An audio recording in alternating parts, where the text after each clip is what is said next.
tonight, big news, a sudden halt in the use of the one-shot Johnson & Johnson COVID vaccine. Federal health agencies are now urging a pause in its use, and California and the Bay Area has complied after reports of a rare but severe blood clotting disorder. Boxes packed with vials of the J&J COVID vaccine will sit unused across California and the nation as scientists examine possible links between the vaccine and a very rare but severe disorder. We know that 6 women have a report of a very unique blood clot that happens within the blood flow that drains from the brain. Dr. Tiffany Lucas is a pediatric blood specialist at UCSF.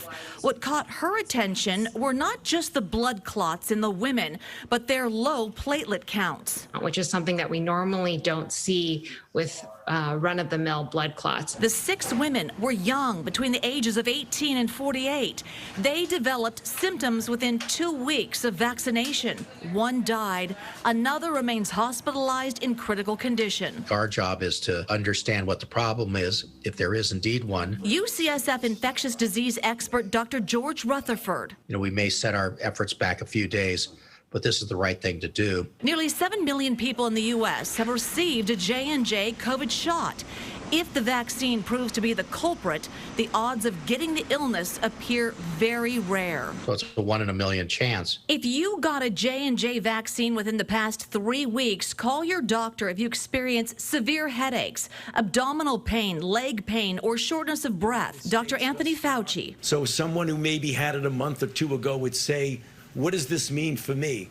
It really doesn't mean anything. You're okay. Stanford infectious disease specialist Dr. Yvonne Maldonado is on the CDC's advisory committee on vaccines. I think we need to review the data, and we will do that tomorrow with the CDC ACIP committee. She and other members will review the 6 cases, determine if the vaccine played a role, and whether or not to make new recommendations.